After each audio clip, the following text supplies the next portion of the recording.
Hello everyone. तो कैसे हैं आप लोग।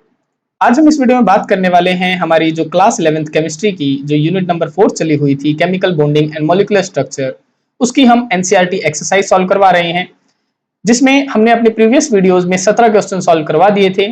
आज हम इस वीडियो के अंदर क्वेश्चन नंबर 18 से लेकर क्वेश्चन नंबर 25 तक सॉल्व करेंगे। तो चलिए शुरू करते हैं बिना किसी टाइम वेस्टिंग के। तो क्वेश्चन नंबर 4.18 हमसे कहता है कि explain with the help of suitable example polar covalent bond. कहता है कि हमें ये बताओ कि पोलर कोवेलेंट बॉन्ड क्या होते हैं और इसका कोई एग्जाम्पल भी बताओ। तो देखो, सबसे पहले तो आपको ये पता होना चाहिए कि कोवेलेंट बॉन्ड क्या होते हैं भाई, है ना। कोवेलेंट बॉन्ड ऐसे बॉन्ड होते हैं जो शेयरिंग के द्वारा बनते हैं। फॉर एग्जाम्पल, जैसे मान के चलते हैं कि मेरे पास में दो एटम है, एक एटम ये है, इसके पास में एक इलेक्ट्रॉन है, एक एटम ये है, इसके पास में एक इलेक्ट्रॉन है।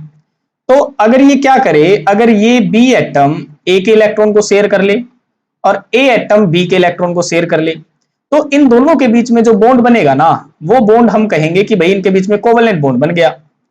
लेकिन पोलर कोवेलेंट बॉन्ड हम किसे कहते हैं? तो देखो, ये वाला जो बॉन्ड होता है ना, बनता शेयरिंग के द्वारा है, लेकिन दोनों के द्वारा ज्यादा इलेक्ट्रॉन शेयर नहीं करे जाते हैं। एक के द्वारा ज्यादा शेयर करे जाएंगे, दूसरे के द्वारा कम इलेक्ट्रॉन शेयर करे जाते हैं। ऐसा क्यों होता है? देखो, मान के चलते हैं कि ये जो हमारा कोवेलेंट बॉन्ड बना था, इसके अंदर ए की जो इलेक्ट्रोनेगेटिविटी है, ए की जो इलेक्ट्रोनेगेटिविटी है, अगर मैं कह दूं कि ये ज्यादा है, तो ए के पास में इतनी पावर आ जाएगी कि ये शेयर्ड पेयर ऑफ इलेक्ट्रॉन को अपनी तरफ खींच लेगा। और जब ये ए शेयर्ड पेयर ऑफ इलेक्ट्रॉन को अपनी तरफ खींच लेगा, तो क्या होगा? चार्ज सेपरेशन हो जाएगा। यानी इलेक्ट्रॉन अगर इसकी तरफ आ गए तो इसके ऊपर तो आ जाएगा पार्शियल नेगेटिव चार्ज और बी के ऊपर आ जाएगा पार्शियल पॉजिटिव चार्ज, अगर ए की इलेक्ट्रोनेगेटिविटी ज्यादा हो जाती है तो यहां पे आप देख रहे हैं कि जो इलेक्ट्रॉन है वो दोनों के द्वारा शेयर नहीं करे जा रहे हैं, बल्कि एक के पास में ज्यादा पहुंच गए, एक के पास में है ही नहीं। तभी तो एक के ऊपर पॉजिटिव चार्ज आ गया, दूसरे के ऊपर नेगेटिव चार्ज आ गया। तो ऐसे बॉन्ड को कहा जाता है पोलर कोवेलेंट बॉन्ड। पोलर का मतलब होता है पोल्स बनना भाई, पोलर का मतलब पोल्स बनना। तो आपने यहां पे देखा कि एक तरफ पॉजिटिव पोल बन गया, दूसरी तरफ नेगेटिव पोल बन गया। तो ऐसे ही बॉन्ड को कहा जाता है polar covalent bond.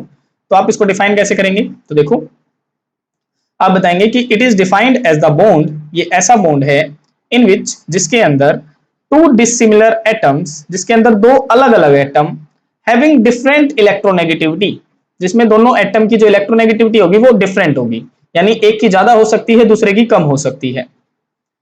Combine to form covalent bond, और वो क्या करेंगे? कंबाइन करेंगे, कोवेलेंट बॉन्ड बनाएंगे। Then separation of charge takes place, और फिर क्या होगा? सेपरेशन होगा भाई चार्जेस का। कैसे? जिसकी ज्यादा इलेक्ट्रोनेगेटिविटी है उसके ऊपर नेगेटिव चार्ज आएगा, जिसकी कम इलेक्ट्रोनेगेटिविटी है उसके ऊपर पॉजिटिव चार्ज चला जाएगा। जैसे कि हमने यहाँ पे बताया, ए की ज्यादा इलेक्ट्रोनेगेटिविटी थी तो इसके ऊपर नेगेटिव चार्ज आ गया, बी की कम इलेक्ट्रोनेगेटिविटी थी तो इसके ऊपर पॉजिटिव चार्ज आ गया, तो चार्ज सेपरेशन हो जाता है। Such type of bond is known as polar covalent bond, और ऐसे बॉन्ड को कहते हैं हम polar covalent bond। इसका एग्जांपल है भाई, सुइटेबल एग्जांपल इसका HCl है। तो आप देखेंगे यहाँ पे हाइड्रोजन और क्लोरीन में इलेक्ट्रॉन वैसे बीच में होने चाहिए थे, लेकिन क्लोरीन ज्यादा इलेक्ट्रोनेगेटिव होने के कारण क्लोरीन क्या करता है? इलेक्ट्रॉन को अपनी तरफ खींच लेता है, जिसके कारण क्लोरीन पे तो नेगेटिव चार्ज आ जाता है और हाइड्रोजन पे आ जाता है पॉजिटिव चार्ज। तो यहाँ पे भी चार्ज का सेपरेशन हो जाता है ड्यू टू इलेक्ट्रोनेगेटिविटी डिफरेंस। समझ रहे हो बात को? तो ये वाला बॉन्ड कौन सा हो जाएगा? हमारा पोलर कोवेलेंट बॉन्ड हो जाएगा। तो यहाँ पे देखो, हमने एग्जांपल में लिख रखा है कि इन HCl chlorine is more electronegative than hydrogen, chlorine ज्यादा इलेक्ट्रोनेगेटिव होगा। Therefore the shared electron pair is attracted more towards chlorine, इसीलिए जो शेयर्ड इलेक्ट्रॉन होंगे वो क्लोरीन की तरफ ज्यादा जाएंगे। सो H के ऊपर आ गया पार्शियल पॉजिटिव चार्ज और क्लोरीन के ऊपर आ गया partial negative charge. Here hydrogen gets a partial positive charge and chlorine gets a partial negative charge. Therefore, HCl contains a polar covalent bond। ठीक है, तो आप इस तरीके से क्वेश्चंस को याद करेंगे और लिखेंगे एग्जाम के अंदर। चलिए अब हम नेक्स्ट क्वेश्चन को करते हैं। देखो, क्वेश्चन नंबर 4.19 हमसे क्या कहता है कि अरेंज द बॉन्ड्स, आपने बॉन्ड्स को अरेंज करना है in order of increasing ionic character in the molecules. आपने बताना है कि इनके अंदर ये जो हमें मॉलिक्यूल दे रखे हैं LiF, K2O, N2, SO2 या फिर ClF3, इनके अंदर आयनिक कैरेक्टर सबसे ज्यादा किसमें है, फिर सबसे कम किसमें है, इस ऑर्डर में हमको इनको अरेंज करना है। तो देखो, यहाँ पे इसको फाइंड आउट करने का कौन सा तरीका है? केवल एक तरीका है, हम क्या देख लें, इनमें इलेक्ट्रोनेगेटिविटी डिफरेंस देख लेते हैं। जैसे ही हमको इलेक्ट्रोनेगेटिविटी डिफरेंस का पता चलेगा तो जिसमें ज्यादा इलेक्ट्रोनेगेटिव डिफरेंस होगा उसकी इलेक्ट्रोनेगेटिविटी उसका जो आयनिक करैक्टर होगा वो सबसे ज्यादा होगा। यानी जितना ज्यादा इलेक्ट्रोनेगेटिव डिफरेंस उतनी ज्यादा आयनिक करैक्टर, और जितना कम इलेक्ट्रोनेगेटिविटी डिफरेंस उतना ही सबसे कम क्या होगा, आयनिक करैक्टर होगा। हम यहाँ पे फैजान रूल अप्लाई नहीं कर सकते हैं भाई, ये बात का आप ध्यान रखेंगे, क्योंकि फैजान रूल हमें क्या बताता है, फैजान रूल हमें बताता है कि आयनिक बॉन्ड के अंदर कितना कोवेलेंट करैक्टर है। तो अगर ये मुझसे ये कहता ना कि कोवेलेंट करैक्टर बताओ कि किसके अंदर सबसे ज्यादा है, तो मैं यहाँ पे फैजान रूल अप्लाई करता। लेकिन इसने हमसे क्या कहा है, हमसे कहा है कि आयनिक करैक्टर फाइंड आउट करो। ठीक है, तो यहां पे मैंने क्या देखना है, हमने देखना है इलेक्ट्रोनेगेटिविटी डिफरेंस, इलेक्ट्रोनेगेटिविटी डिफरेंस, और जितना ज्यादा इलेक्ट्रोनेगेटिविटी डिफरेंस होगा आयनिक करैक्टर उतना ही ज्यादा होगा। इस बात का आप ध्यान रखेंगे। ठीक है, तो सबसे पहला हम देख लेते हैं लिथियम फ्लोराइड। ठीक है, यानी LiF, और इसके ऊपर पॉजिटिव चार्ज होगा, इसके ऊपर नेगेटिव चार्ज होगा। अब आप देखेंगे तो लिथियम आता है पहले ग्रुप में, लिथियम कौन से ग्रुप में आता है, पहले ग्रुप में, और फ्लोरीन आता है 70वें ग्रुप में। और हमें पता है कि जब हम लेफ्ट टू राइट जाते हैं ना पीरियोडिक टेबल के अंदर, तो इलेक्ट्रोनेगेटिविटी क्या होती है, बढ़ती है भाई। इस बात का तो आपको पता होगा, आपने ये चैप्टर पढ़ा होगा, या फिर जो थर्ड यूनिट हमने पढ़ा रखी है क्लासिफिकेशन ऑफ एलिमेंट्स, वहां पे भी आपने देखा होगा कि जब हम लेफ्ट टू राइट जाते हैं तो इलेक्ट्रोनेगेटिविटी बढ़ती है। तो अब इलेक्ट्रोनेगेटिविटी बढ़ गई, तो देखो सबसे कम इसकी इलेक्ट्रोनेगेटिविटी होगी, सबसे ज्यादा इसकी इलेक्ट्रोनेगेटिविटी होगी। तो यहाँ पे देखो पहले से सीधे 70वें ग्रुप में डिफरेंस आ रहा है, यानी सबसे ज्यादा इलेक्ट्रोनेगेटिव डिफरेंस होना चाहिए इसके अंदर, है ना। तो इसको हम मान के चल रहे हैं कि ये क्या है, सबसे मोस्ट इलेक्ट्रोनेगेटिव डिफरेंस है। इसका मतलब इसमें सबसे ज्यादा क्या मिलेगा, आयनिक करैक्टर मिलेगा, आयनिक करैक्टर मिलेगा। तो पहले पॉइंट पे मैं इसको रख रहा हूं लिथियम फ्लोराइड को भाई, ये हो गया।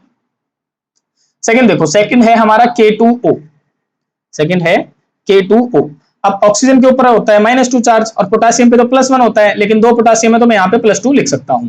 ठीक है, अब आप देखेंगे पोटेशियम कितने नंबर पे आता है, देखो भाई पोटेशियम आता है, लिथियम के नीचे ही आते हैं, लिथियम के नीचे सोडियम आता है, फिर आता है पोटेशियम, है ना, ऐसे आते हैं ना। तो पोटेशियम भी पहले ग्रुप में आता है, और ऑक्सीजन हमारा आता है लगभग 16वें ग्रुप में आता है भाई। ठीक है, नाइट्रोजन आता है, फिर ऑक्सीजन आता है, और फिर फ्लोरीन आता है ना। तो ये आता है 16वें ग्रुप में। अब यहाँ पे देखो ये है पहले और 16वें ग्रुप के बीच में इलेक्ट्रोनेगेटिव डिफरेंस है, और यहाँ पे हम क्या देख रहे थे, हम देख रहे थे इधर की तरफ लिथियम और फ्लोराइड में पहले और 70वें ग्रुप में हम देख रहे थे, है ना। तो ये क्या मिलेगा आपको, ये सेकंड नंबर पे मिलेगा, क्योंकि उससे कम है, 16वें नंबर पे आ गया, है ना। तो सेकंड पॉइंट पे मैं रखूंगा K2O को। फर्दर देखो, फर्दर क्या है, नाइट्रोजन। अब नाइट्रोजन देखो, नाइट्रोजन नाइट्रोजन के बीच में 3 बॉन्ड होते हैं, और जितनी इलेक्ट्रोनेगेटिविटी इस नाइट्रोजन की होगी उतनी ही इलेक्ट्रोनेगेटिविटी इसकी होगी, यानी सेम इलेक्ट्रोनेगेटिव के एटम है ये तो, यानी इनमें इलेक्ट्रोनेगेटिविटी डिफरेंस क्या होगा, 0 होगा। और अगर इसमें इलेक्ट्रोनेगेटिविटी डिफरेंस 0 है तो इसमें आयनिक करैक्टर सबसे लीस्ट मिलेगा, सबसे कम मिलेगा भाई, लीस्ट आयनिक करैक्टर। तो नाइट्रोजन की हम रखेंगे बिल्कुल 0 पे भाई, नाइट्रोजन को हम बिल्कुल 0 पे रख रहे हैं भाई। ठीक है, फर्दर देखो नेक्स्ट है हमारा SO2। ठीक है, SO2 देखो, SO2। अब सल्फर कितने नंबर पे आता है, तो आप बताएंगे भाई ऑक्सीजन के नीचे ही आता है सल्फर, ऑक्सीजन के नीचे ही आता है। तो ये कौन सा है, ये तो आ रहा है हमारा 16वें नंबर, 16वें ग्रुप में, है ना, और ये भी हमारा 16वें ग्रुप में आ रहा है। लेकिन हमें पता है कि जब हम डाउन द ग्रुप जाते हैं ना, यानी टॉप टू जब हम बॉटम जाते हैं, तो हमारा जो आयनिक यानी जो इलेक्ट्रोनेगेटिविटी है वो क्या हो जाती है, वो घटती है। जब हम नीचे की तरफ जाते हैं तो इलेक्ट्रोनेगेटिविटी हमारी क्या हो जाती है, घटती है। ये बात आप ध्यान रखेंगे। तो यहाँ पे K2O से नीचे मैं क्या मान लेता हूं, मैं मान लेता हूं SO2 को भाई, कि इसकी इलेक्ट्रोनेगेटिविटी इससे तो कम होगी, और प्लस सेम ग्रुप में आ रहे हैं ये तो, है ना, सेम ग्रुप में है, 16वें ग्रुप में है, तो इसको हम मान लेते हैं। नेक्स्ट है हमारा ClF3, ClF3। अब देखो यहां पे क्या होगा, इसकी जो इलेक्ट्रोनेगेटिविटी होगी ना, देखो क्लोरीन है और फिर फ्लोरीन है, तो सबसे ज्यादा इलेक्ट्रोनेगेटिविटी तो फ्लोरीन की होती है, नीचे आएगा हमारा क्लोरीन। अब इसमें क्या होगा, इसकी जो इलेक्ट्रोनेगेटिविटी डिफरेंस होता है ना, यहाँ पे क्या होगा, फ्लोरीन और क्लोरीन में डाउन द ग्रुप जाएंगे तो इलेक्ट्रोनेगेटिविटी क्या होगी, घटेगी, है ना। तो फ्लोरीन की ज्यादा होती है ना। लेकिन इसको आप किस कैटेगरी में रखेंगे, आप SO2 के नीचे रखेंगे। ठीक है, तो आप यहाँ पे रख देंगे ClF3।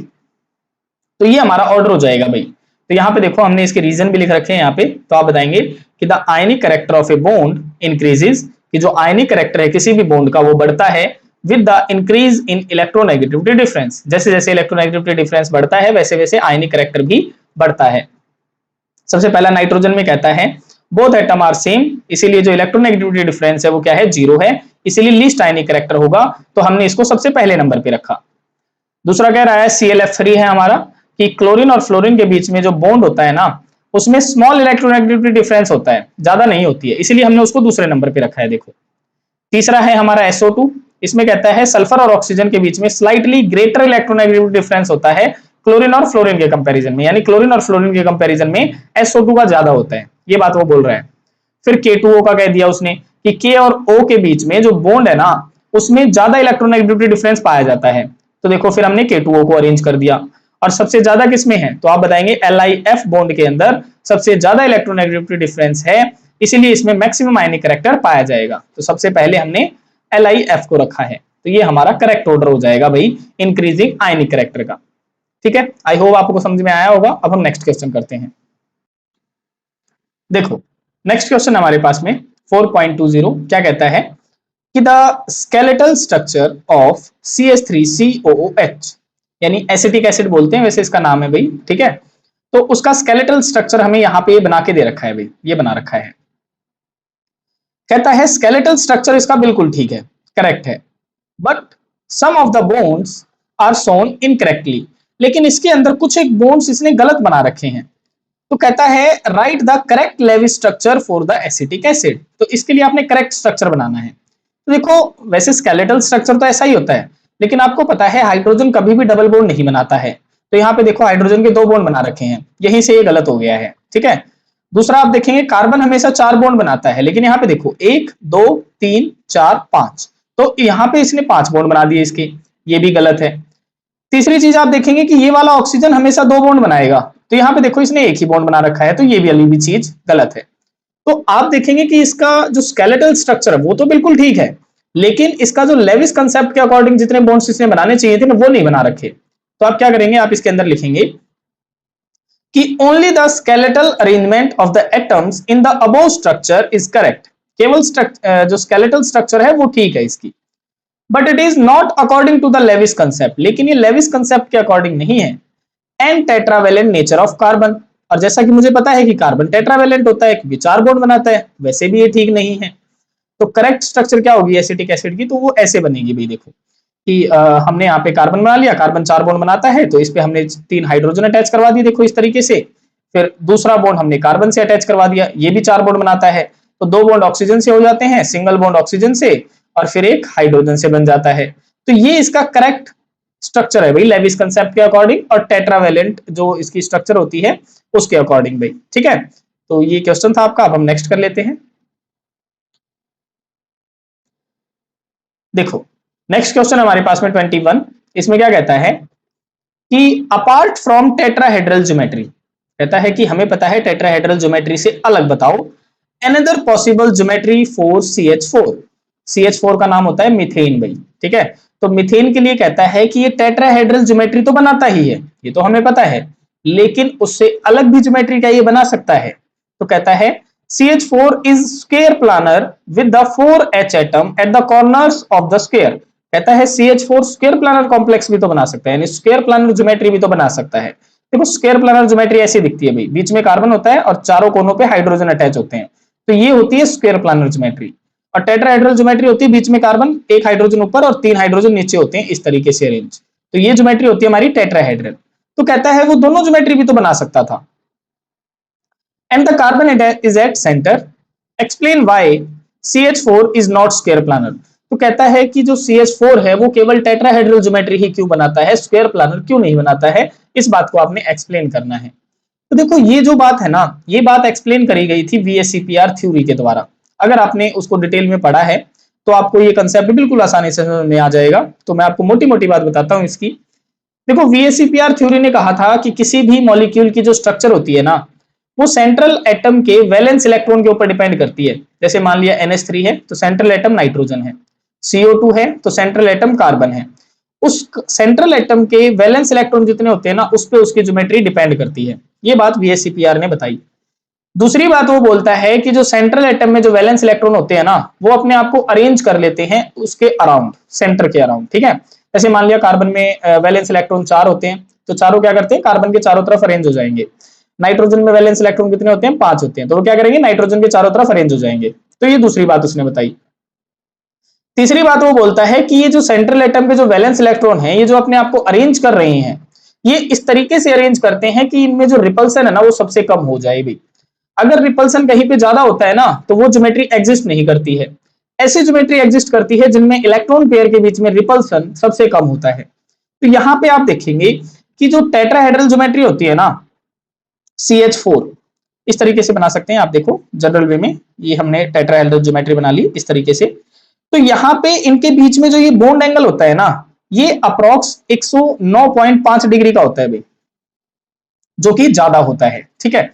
और जब आप स्क्वायर प्लानर कॉम्प्लेक्सेस का स्ट्रक्चर देखेंगे ना इस तरीके से, हाइड्रोजन हाइड्रोजन हाइड्रोजन हाइड्रोजन, तो इनके बीच का जो ये बॉन्ड एंगल होता है ना, ये अप्रोक्स 90 डिग्री का होता है। तो अगर ये बॉन्ड एंगल कम हुआ है ना, अगर ये बॉन्ड एंगल कम हुआ है, इसका मतलब है कि रिपल्सन बहुत ज्यादा था इलेक्ट्रॉन पेयर के बीच में। और जब रिपल्सन ज्यादा था तो ये बॉन्ड क्या हुए? एक दूसरे की तरफ झुक गए, इस तरीके से झुक गए। ठीक है। जिसके कारण बॉन्ड एंगल क्या हो गया? कम हो गया। लेकिन जो बॉन्ड एंगल ज्यादा है उसका मतलब है कि रिपल्सन कम था और बॉन्ड्स क्या हो गए? खुल गए। और खुलने के कारण जो उनका बॉन्ड एंगल था वो क्या हो गया? बढ़ गया। ठीक है। बढ़ने का मतलब है बॉन्ड एंगल अगर ज्यादा है तो रिपल्सन कम है, रिपल्सन कम है तभी तो बॉन्ड खुल रहे हैं। अगर रिपल्सन ज्यादा होगा तो बॉन्ड क्या होंगे? अंदर की तरफ जाएंगे, जिसके कारण बॉन्ड एंगल कम हो जाएगा। तो स्क्वायर प्लानर ज्योमेट्री के अंदर बॉन्ड एंगल जो होता है वो कम होता है और टेट्राहेड्रल ज्योमेट्री के अंदर बॉन्ड एंगल ज्यादा होता है।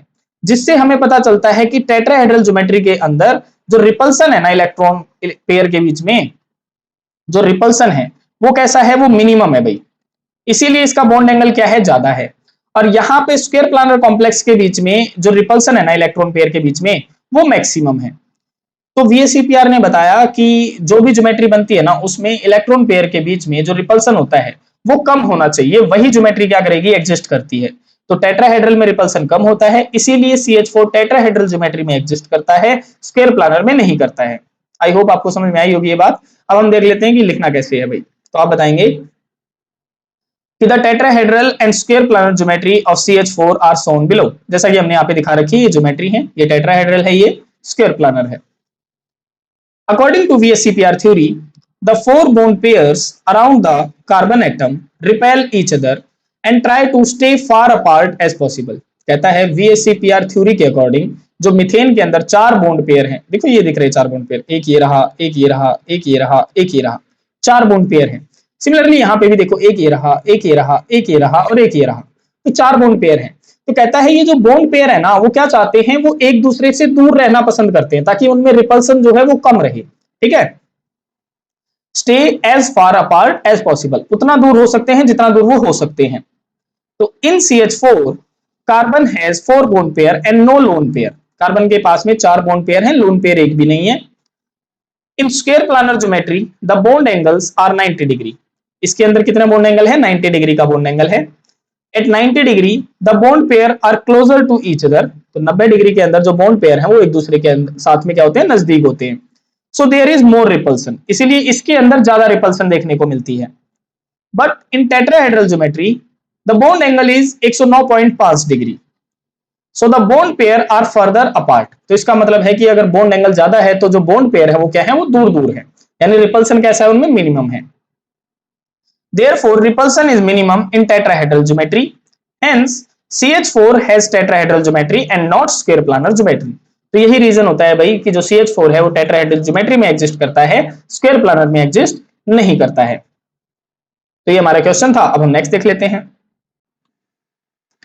देखो नेक्स्ट क्वेश्चन है हमारे पास में कि explain why beryllium dihydrogen molecule has a zero dipole moment although the beryllium hydrogen bonds are polar। कहता है कि जो बेरिलियम डाइहाइड्रोजन मॉलिक्यूल है ना वो कैसा है? उसका जो डाइपोल मोमेंट है वो जीरो है, और पर उसका जो बॉन्ड होता है ना वो पोलर होता है। तो ऐसा क्यों है भाई? तो देखो यहाँ पे समझने की बात है कि जो बेरिलियम और डाइहाइड्रोजन के बीच में जो बॉन्ड बनता है ना वो इस तरीके से बनता है, ऐसे बनता है। और यहाँ पे हाइड्रोजन और बेरिलियम जो है इन दोनों की इलेक्ट्रोनेगेटिविटी अलग अलग होती है। देखो इनमें क्या पाया जाता है? इन दोनों एटम के बीच में इलेक्ट्रोनेगेटिविटी डिफरेंस पाया जाता है। इलेक्ट्रोनेगेटिविटी डिफरेंस दोनों अलग अलग इलेक्ट्रोनेगेटिविटी के हैं। तो अगर मैं आपको बताऊं तो हाइड्रोजन की इलेक्ट्रोनेगेटिविटी ज्यादा होती है और जो बेरिलियम है उसकी इलेक्ट्रोनेगेटिविटी क्या है भाई, कम है। इसका मतलब तो ये है कि हाइड्रोजन के पास में ज्यादा पावर है शेयर पेयर ऑफ इलेक्ट्रॉन को अपनी तरफ खींचने की, क्योंकि जिसकी इलेक्ट्रोनेगेटिविटी ज्यादा होती है ना, उसके पास में ये पावर होती है कि वो शेयर्ड पेयर ऑफ इलेक्ट्रॉन को अपनी तरफ खींच ले। तो अब जो इलेक्ट्रॉन है ना, वो होने तो बीच में चाहिए थे, लेकिन हाइड्रोजन की ज्यादा इलेक्ट्रोनेगेटिविटी है तो हाइड्रोजन अपनी तरफ खींच लेगा इन इलेक्ट्रॉन को, और जब अपनी तरफ खींचेगा तो इस पे नेगेटिव चार्ज आ जाएगा और बेरिलियम पे आ जाएगा पॉजिटिव चार्ज। सिमिलरली ये वाला हाइड्रोजन भी इलेक्ट्रॉन को अपनी तरफ खींच लेगा, जिसके कारण इस पे भी नेगेटिव चार्ज आ जाएगा। तो आपने देखा यहाँ पे तो पोल्स बन गए, देखो positive pole negative pole positive pole negative pole, तो ये तो पोलर बॉन्ड बन गया। तो कहता है कि बेरिलियम हाइड्रोजन का बॉन्ड तो कैसा है, पोलर है, लेकिन फिर भी इसका डाइपोल मोमेंट 0 है। तो यहाँ पे अब डाइपोल मोमेंट की बात समझो भाई, क्या होता है डाइपोल मोमेंट। देखो डाइपोल मोमेंट मेनली पोलैरिटी के ऊपर डिपेंड करता है, जितनी ज्यादा पोलर बॉन्ड होते हैं ना उतना ज्यादा डाइपोल मोमेंट होता है, और जितना ज्यादा डाइपोल मोमेंट होता है उतनी ज्यादा पोलैरिटी भी होती है, ठीक है। और यहाँ पे आपको एक चीज ध्यान रखनी है कि डाइपोल मोमेंट की जो डायरेक्शन होती है ना, वो हमेशा पॉजिटिव से नेगेटिव की तरफ जाती है, यानी पॉजिटिव चार्ज से नेगेटिव चार्ज की तरफ जाती है डाइपोल मोमेंट की डायरेक्शन। तो यहाँ पे अगर हम देखें तो यहाँ पे है पॉजिटिव चार्ज, तो डाइपोल मोमेंट की डायरेक्शन ये जाएगी, और यहीं पे है पॉजिटिव चार्ज तो डाइपोल मोमेंट की डायरेक्शन ये जाएगी, है ना। तो इनका जो डाइपोल मोमेंट है वो दोनों बॉन्ड्स का क्या होगा, सेम होगा, क्योंकि यहाँ भी बी ई एच बॉन्ड है और यहाँ भी बी ई एच बॉन्ड है। तो ये इनका जो मैग्नीट्यूड है डाइपोल मोमेंट का वो तो सेम होगा, और दोनों किस तरफ जा रहे हैं, अपोजिट डायरेक्शन में जा रहे हैं, जिसके कारण इसका डाइपोल मोमेंट इसके डाइपोल मोमेंट को कैंसिल कर देता है, और कैंसिल कर देता है तो इसका डाइपोल मोमेंट बन जाता है 0, जो कि ये कह रहा है। तो इसीलिए भले ही ये जो बॉन्ड्स हैं वो पोलर हैं, लेकिन इनका जो डाइपोल मोमेंट है वो कैसा है, 0 है। तो आप यहाँ पे क्या बताएंगे, आप बताएंगे कि इन BeH2 the BeH bonds are polar। BeH bond क्या है, पोलर है, because beryllium and hydrogen have different electronegativity, क्योंकि दोनों की इलेक्ट्रोनेगेटिविटी अलग अलग है। However, BeH2 has a linear shape, बिल्कुल भाई लीनियर शेप होती है, देखो बिल्कुल 180 डिग्री के एंगल पे होते हैं, ठीक है। ऐसा ये बना रखा है उसने स्ट्रक्चर, और बॉन्ड एंगल बता दिया कि 180 डिग्री का होता है। The two BeH bond dipoles are equal in magnitude, दोनों का जो डाइपोल होता है वो मैग्नीट्यूड में इक्वल होता है, बट अपोजिट इन डायरेक्शन, लेकिन दोनों की डायरेक्शन अलग अलग होती है। Therefore they cancel each other, दोनों आपस में कैंसिल कर लेते हैं, जिसके कारण नेट डाइपोल मोमेंट कितना बन जाता है, 0 बन जाता है। तो इस तरीके से आपने एक्सप्लेन करना था। अब हम नेक्स्ट क्वेश्चन देखते हैं। देखो नेक्स्ट क्वेश्चन में क्या कहता है कि which out of NH3 and NF3 has a higher dipole moment and why. कहता है कि NH3 और NF3 में हायर डाइपोल मोमेंट किसका होगा। तो देखो NH3 का जो स्ट्रक्चर होता है ना, देखो वो इस तरीके से होता है भाई, ये बना रखा नाइट्रोजन, यहाँ पे ये 3 हाइड्रोजन अटैच कर रखे हैं, और ये जो पॉजिटिव से नेगेटिव किसकी डायरेक्शन दिखा रखी है, डाइपोल मोमेंट की डायरेक्शन दिखा रखी है भाई। नाइट्रोजन के 2 लोन पेयर होते हैं, तो नेगेटिव चार्ज के कारण इस पे पॉजिटिव से नेगेटिव की तरफ दिखा रखा है। सिमिलरली NF3 का भी ऐसे बना रखा है, देखो ये फ्लोरीन है, ये भी फ्लोरीन है, ये भी फ्लोरीन है, यहाँ पे लोन पेयर लगा रखे हैं। अब फ्लोरीन ज्यादा इलेक्ट्रोनेगेटिव होता है नाइट्रोजन के कंपैरिजन में, तो देखो पॉजिटिव से नेगेटिव की डायरेक्शन की तरफ जा रहा है, ये डाइपोल मोमेंट जा रहा है ना, इस तरीके से ऐसे जा रहा है, और ऊपर लोन पेयर नेगेटिव चार्ज होता है, इसीलिए नाइट्रोजन से ऊपर की तरफ दिखा रखा है। अब आप यहाँ पे देख रहे हैं, देखो NH3 के अंदर अगर आप देखेंगे तो मैंने बताया कि जितना ज्यादा पोलैरिटी चलती है ना उतना ही ज्यादा डाइपोल मोमेंट होता है, और क्वेश्चन में हमसे पूछा है कि NH3 और NF3 का हायर डाइपोल मोमेंट किसका होगा। तो आप यहाँ पे देखो, देखो यहाँ पे डाइपोल मोमेंट हाइड्रोजन से कहा जा रहा है, नाइट्रोजन की तरफ, ये भी एरो इस तरफ जा रही है, ये एरो भी इस तरफ जा रही है, ये तीसरी एरो भी इस तरफ जा रही है, और चौथी एरो ये रिजल्टेंट वाली है जो कि लोन पेयर की तरफ जा रही है, चारों एरो एक डायरेक्शन में जा रही है। तो इनका जो डाइपोल मोमेंट है वो तो जुड़ जाएगा, है ना, जिसके कारण इसका डाइपोल मोमेंट तो ज्यादा होना चाहिए। और दूसरी तरफ आप देखेंगे NF3 में, तो देखो एक डाइपोल मोमेंट की एरो ये जा रही है, दूसरे की ये जा रही है, तीसरे की ये जा रही है, और चौथे वाले की आप देखेंगे तो ये ऊपर की तरफ जा रही है, जिसके कारण कुछ डाइपोल मोमेंट तो ये कैंसिल करेगा ना, नीचे वाले से ऊपर वाले में कुछ तो कैंसिल होगा अपोजिट डायरेक्शन में अगर जा रहे हैं तो बचेगा क्या, इसका तो कम बचना चाहिए। तो इसका मतलब ज्यादा डाइपोल मोमेंट किसका होगा, NH3 का होगा, क्योंकि उसमें डाइपोल मोमेंट की सारी डायरेक्शन एक तरफ जा रही है, लेकिन इसमें दो डायरेक्शन ज्यादा नीचे जा रही है, लेकिन एक तो ऊपर जा रही है, देखो एक ऊपर जा रही है, लेकिन यहाँ से एक से एक कैंसिल करें तो 2 ही तो नीचे जा रही है ना, है ना। तो इसका डाइपोल मोमेंट कम मिलता है हमें NF3 का, और ज्यादा हमें मिलता है NH3 का। तो आप यहाँ पे बताएंगे कि NH3 has a higher dipole moment, NH3 का ज्यादा होता है किससे, NH3 से, क्योंकि both NH3 and NF3 have a trigonal pyramidal shape, दोनों की शेप सेम है। देखो आप देख रहे हैं शेप तो दोनों की सेम है, क्या नाम है इस शेप का, तो शेप का नाम है trigonal pyramidal shape. The difference is due to the direction of bond dipoles, और जो ये डिफरेंस आया है ना कि एक का डाइपोल मोमेंट ज्यादा है एक का कम है, ये आया है डायरेक्शन ऑफ डाइपोल, जो डाइपोल्स हैं उनकी डायरेक्शन के कारण, कि किसी की तो चारों की एक ही दिशा है, एक की तीन की एक दिशा है, एक की ऊपर की तरफ है। तो इन NH3 nitrogen is more electronegative than hydrogen. NH3 में जो नाइट्रोजन है वो ज्यादा इलेक्ट्रोनेगेटिव है हाइड्रोजन से। So the NH bond dipoles are directed towards nitrogen, जिसके कारण NH बॉन्ड के जो डाइपोल हैं वो किसकी तरफ जा रहे हैं, नाइट्रोजन की तरफ जा रहे हैं। These bond dipoles and the lone pair dipole act in the same direction। तो ये जो बॉन्ड डाइपोल हैं वो भी एक डायरेक्शन में जा रहे हैं, और जो ये लोन पेयर डायरेक्शन है वो भी एक ही डायरेक्शन में जा रहा है। सो दे एड अप, जिसके कारण ये जुड़ जाते हैं। Therefore NH3 has a higher dipole moment, जिसके कारण इसका ज्यादा डाइपोल मोमेंट बन जाता है 1.4 डी बाई। ठीक है, ये जो डी है इसका मतलब है डी बाई, ये यूनिट होती है डाइपोल मोमेंट की। और इन NF3 में आप क्या बताएंगे कि fluorine is more electronegative than hydrogen, fluorine ज्यादा इलेक्ट्रोनेगेटिव है हाइड्रोजन से। So the NF bond dipoles are directed towards fluorine, जिसके कारण इसमें इसकी डायरेक्शन कहां रहती है, फ्लोरीन की तरफ रहती है। देखो 3 फ्लोरीन की तरफ आ रहे हैं डाइपोल्स।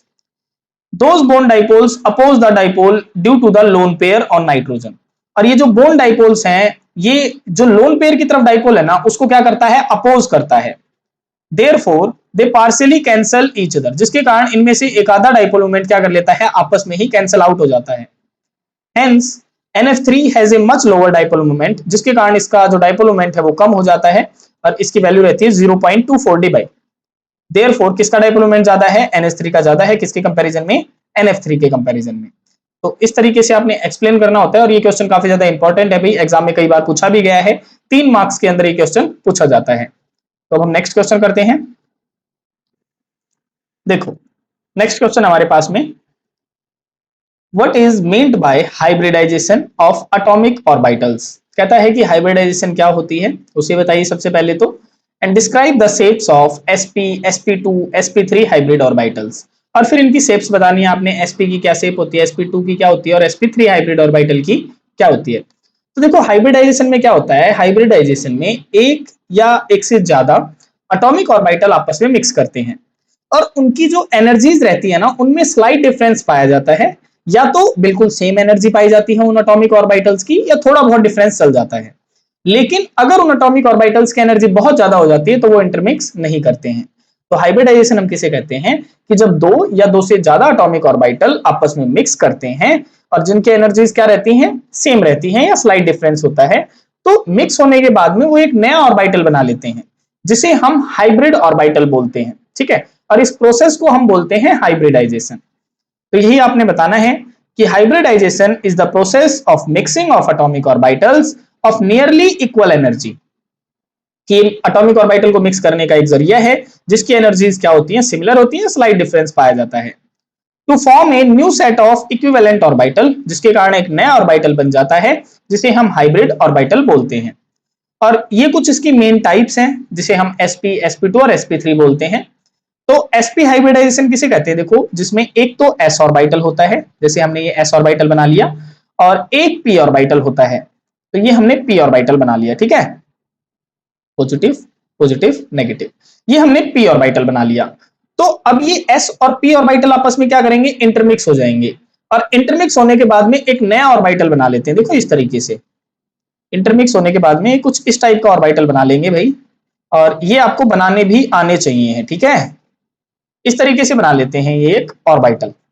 तो ये जो नया ऑर्बिटल बना है ना इसे हम बोलते हैं sp hybrid orbital, sp hybrid orbital, जो कि कैसा दिखता है, हमको बिल्कुल लीनियर शेप में दिखता है, और जिसका बॉन्ड एंगल हमको ऐसा लगता है कि इसका बॉन्ड एंगल 180 डिग्री का है। ठीक है, तो ऐसे आपने ये बना के भी दिखाना होता है भी। ठीक है, तो यहाँ पे आप क्या लिखेंगे sp हाइब्रिडाइजेशन में कि 1 s orbital and 1 p orbital mix to form 2 sp hybrid orbital. तो ऐसे ऐसे 2 sp हाइब्रिड ऑर्बिटल बन जाते हैं, देखो 1 और 1 2। ठीक है, शेप कैसी होती है इसकी, लीनियर होती है, बॉन्ड एंगल 180 डिग्री का होता है। एग्जांपल कोई पूछे तो आप BeCl2 का बता देना भाई। देखो इस तरीके से बनता है BeCl2 का स्ट्रक्चर, ऐसे बन जाता है, लीनियर स्ट्रक्चर बनता है इसका। ठीक है, तो एटॉमिक ऑर्बिटल अगर हम बनाएंगे तो ऐसा ही कुछ बनाना पड़ेगा हमको। तो ज्यादा हम डिटेल में नहीं जाते हैं क्योंकि हमसे सिर्फ इतना ही पूछा गया है, तो हम इतनी ही बातें बताएंगे, ठीक है। अब देखो नेक्स्ट वो कहता है कि sp2 हाइब्रिडाइजेशन किसे कहते हैं।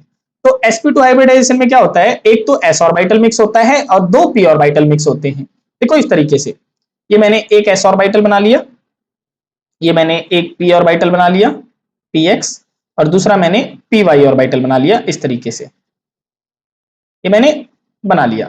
तो एक s ऑर्बिटल हो गया, दो p ऑर्बिटल हो गए, ये आपस में मिक्स होंगे और एक नया हाइब्रिड ऑर्बिटल बना लेंगे। देखो इस तरीके का, इस तरीके से बना लेते हैं वो एक नया हाइब्रिड ऑर्बिटल, जैसा कि मैं आपको यहाँ पे बना के दिखा रहा हूं इस तरीके से। तो ये क्या बन गया हमारा, ये बन गया sp2 hybrid orbital, hybrid orbital, ठीक है। तो क्या कहता है कि एक s ऑर्बिटल और दो p ऑर्बिटल मिक्स हो जाते हैं ताकि क्या बन सके, तीन sp2 हाइब्रिड ऑर्बिटल बन सके। देखो एक sp ये रहा, एक ये रहा, एक ये रहा, तीन sp2 बन जाते हैं। शेप क्या रहती है इसकी, ट्रायगोनल प्लानर शेप बोलते हैं इसको। बॉन्ड एंगल इसका 120 डिग्री का होता है, और एग्जांपल में आप बता सकते हैं bf3 भाई। तो आप देखेंगे bf3 का स्ट्रक्चर भी कुछ ऐसा ही होता है, देखो इस तरीके से bf3, देखो ये और ये बिल्कुल सेम सा लग रहा है ना। तो bf3 का आप एग्जांपल बता सकते हैं।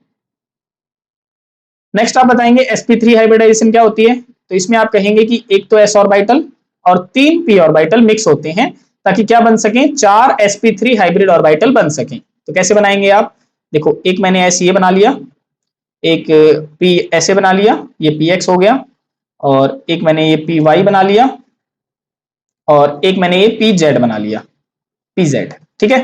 तो एक s ऑर्बिटल हो गया और तीन p ऑर्बिटल हो गए। जब ये मिक्स होंगे तो क्या बन जाएगा, sp3 हाइब्रिड ऑर्बिटल बन जाएगा। देखो इस तरीके से, ये जैसे हम बना रहे हैं ऐसे आपने बनाना है, ठीक है, ऐसे तरीके से बनाने हैं।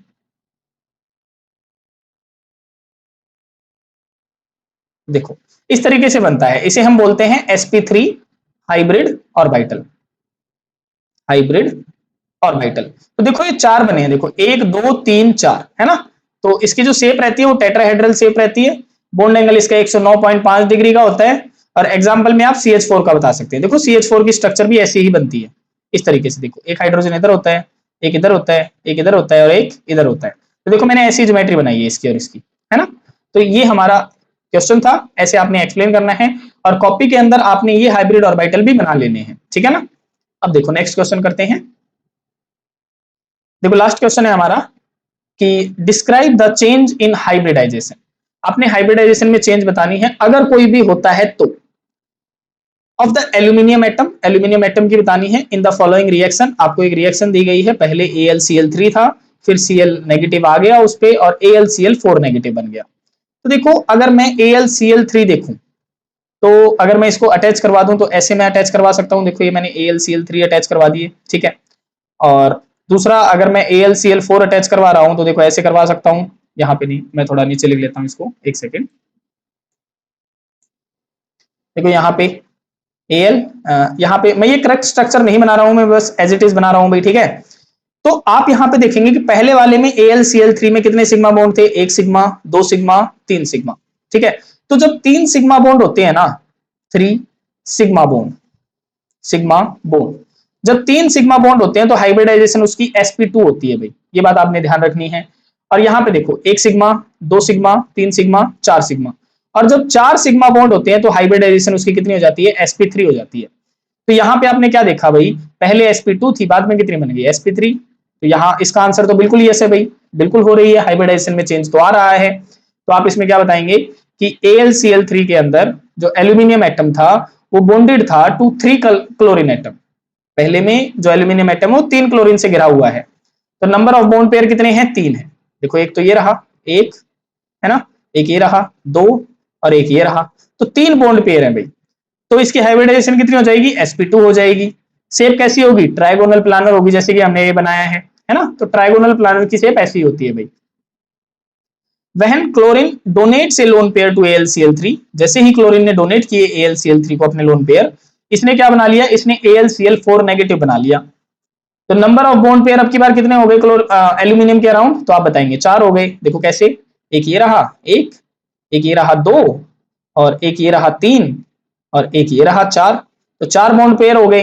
तो 4 बॉन्ड पेयर हो गए, तो हाइब्रिडाइजेशन कितनी हो गई अब एल्यूमिनियम की, ये तो sp3 हो गई। शेप कैसी हो गई, शेप टेट्राहेड्रल जैसी हो गई। तो आप बता सकते हैं कि AlCl3 की sp2 थी, AlCl4 नेगेटिव की sp3 हो गई। तो लास्ट में आप लाइन लिख देंगे कि hence the hybridization of aluminium changes from sp2 to sp3। तो यही उसने पूछा था, क्या हाइब्रिडाइजेशन में चेंज आ रहा है, तो बिल्कुल आ रहा है भाई, sp2 से sp3 में बदल रहा है। तो ये हमारे क्वेश्चन थे भाई, क्वेश्चन नंबर 4.18 से लेकर के हमने 4.25 तक क्वेश्चन कर लिए हैं। इस एक्सरसाइज के अंदर आपके अप्रोक्स जो क्वेश्चन रहेंगे वो 40 क्वेश्चन है भाई इस यूनिट के अंदर। तो हम धीरे धीरे करके आपको ये क्वेश्चन एक्सरसाइज करवा रहे हैं, तो आपने अच्छे तरीके से रोज का काम रोज कर लेना है, अपनी कॉपियां कंप्लीट कर लेनी है, ठीक है। अच्छे से अपने नोट्स बनाइए ताकि आपको भविष्य में किसी भी दिक्कत का सामना ना करना पड़े। और अगर आपको वीडियोस पसंद आई हैं, सारे वीडियोस आपको पसंद आ रही हैं, सारे क्वेश्चंस आपको समझ में आते हैं, तो कमेंट करके हमें जरूर बताया करें और हमें आइडिया भी दिया करें कि आपको नेक्स्ट वीडियो किस टॉपिक पे चाहिए है। तो अगर आप चैनल पे नए हैं तो चैनल को सब्सक्राइब कीजिए। आज के लिए इतना ही, थैंक यू।